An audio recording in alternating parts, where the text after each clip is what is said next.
안녕하세요. 박석재의 천문역사TV 박석재입니다. 오늘은 웰컴 투 개천기 월드 카테고리 8번째 시간입니다. 먼저 소설을 읽어드리겠습니다. 북촌을 떠난 지 며칠이 지났다. 우리 돛담배는 유유히 강을 따라 흘러갔다. 목적 2가지를 모두 이룬 터라 우리 일행의 분위기는 좋았다. 나는 부드러운 강바람을 쐬며 저녁로를 바라보고 서 있었다. 천백님, 저 별이 보이십니까? 어느 틈에 그녀가 내 곁에 와서 팔을 쭉 뻗어 별을 가리켰다. 붉은 노을 속에 밝은 별이 빛나고 있었다. 아니, 저건 못 보던 별인데? 혼잣말이죠.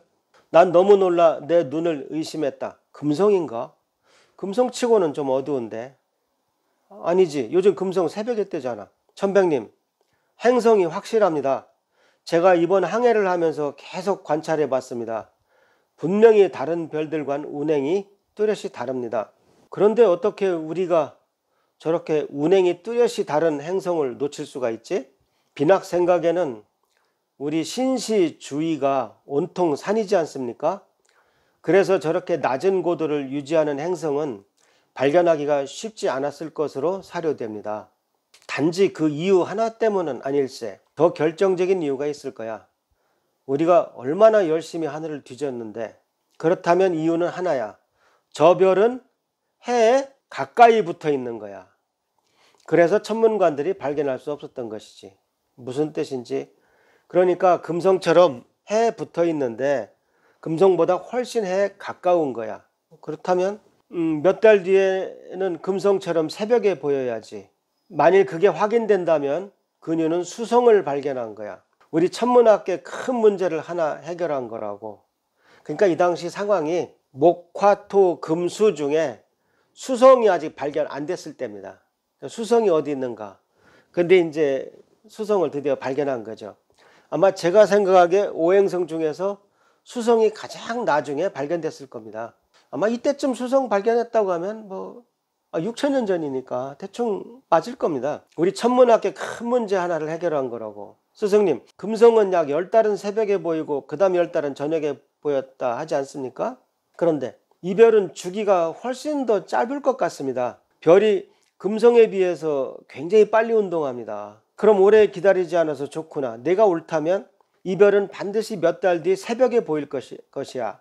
아, 신시 가까이 왔구나. 마누라와 자식들은 모두 잘 있는가? 이제 먼 항해를 갔다가 평평한 지대에서 이렇게 이제 그 강을 따라오면서 이제 수성을 발견한 겁니다. 수성은 고도가 낮거든요. 신시는 백두산 쪽에 있었으니까 산이 높아서 그동안 놓쳤던 겁니다.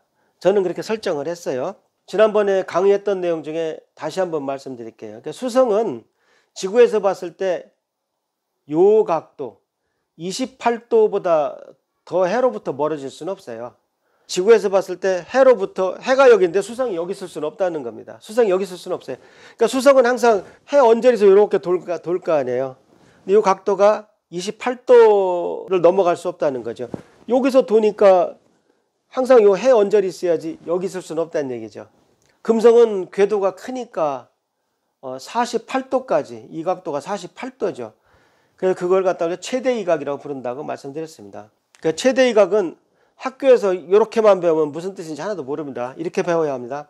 서산에 해가 질 때 금성이 얼마나 떨어지느냐.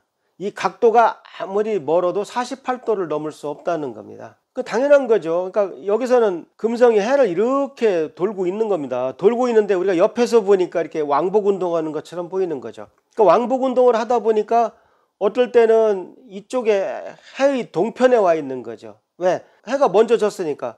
해가 먼저 졌으니까 금성은 해보다 더 동쪽에 있는 거죠. 이쪽 편으로 넘어가면 해 서쪽으로 온 것이죠. 왜? 해보다 먼저 졌으니까. 그래서 금성이 해의 동편에 올 때는 저녁별이 되는 겁니다. 왜? 해가 지고 나서 아름다운 저녁노을 속에 빛나니까 저녁별이 되는 겁니다. 해의 동편에 왔을 때 금성은 저녁별이 됩니다. 이날 아침에는 상황이 어떻게 됐을까요? 금성이 해의 동쪽에 있어야 저녁별이 되는 겁니다. 그러면 그날 아침 상황은 시간을 거꾸로 돌리면 이렇게 되겠죠. 그래서 이번에 해가 먼저 뜨니까 보일 리가 없죠. 금성이 새벽엔 안 보여요. 근데 고나에도 돌아가게 되면 해가 지면서 저녁별이 되는 겁니다. 그러니까 금성이 해의 동편에 있다가 순식간에 이리 갈 수는 없죠. 그러니까 대략 10달은 이쪽 동네에 있고 10달은 이쪽 동네에 있단 말입니다. 그래서 금성은 10달 동안은 새벽별이었다가 10달 동안은 저녁별이 됐다 하는 겁니다.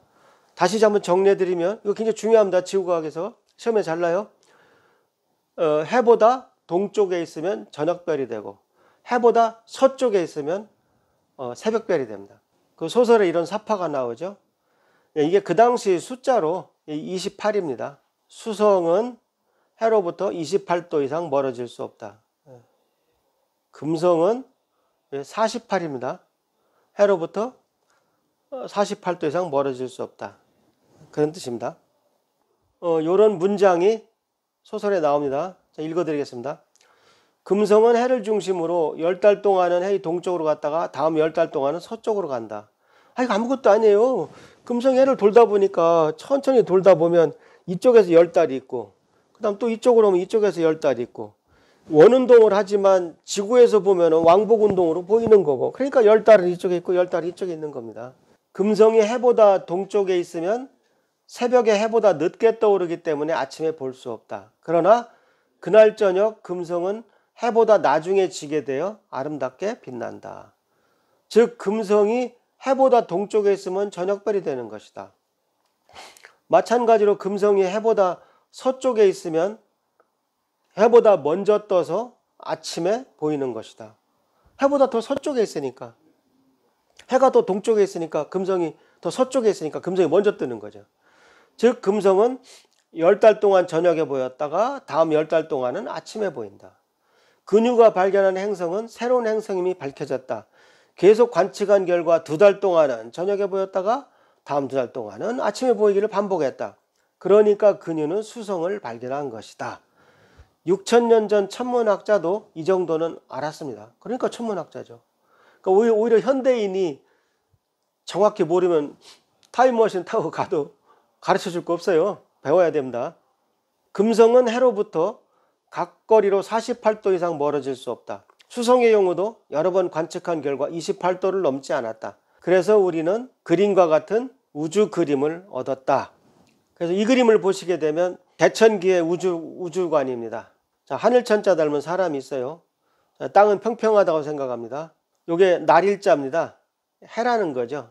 요게 해고 여기 수성이 있고 금성이 있는데 수성과 금성은 이 해를 돌게 만들어 놨어요. 수성은 여기서 돌고 금성은 여기서 돌고 그래야 해로부터 안 멀어지죠. 금성은 멀어져 봤자 48도, 수성은 멀어져 봤자 28도. 그 다음에 달도 그냥 같은 공전궤도에 그려놨습니다. 뭐 달라야 될 이유를 모르니까.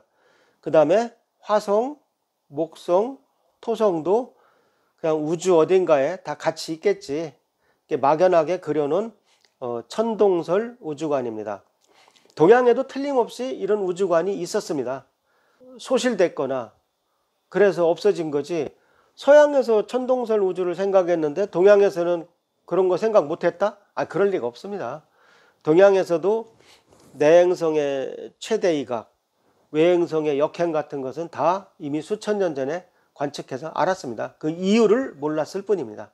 그래서 제가 개천기 소설에서는 마침내 이러한 우주관까지 제가 등장을 시킵니다. 이 우주는 개천기가 2편, 3편, 4편이 되면서 점점 개량됩니다. 그걸 지켜보는 것도 아마 여러분들이 상당히 흥미로우실 것입니다.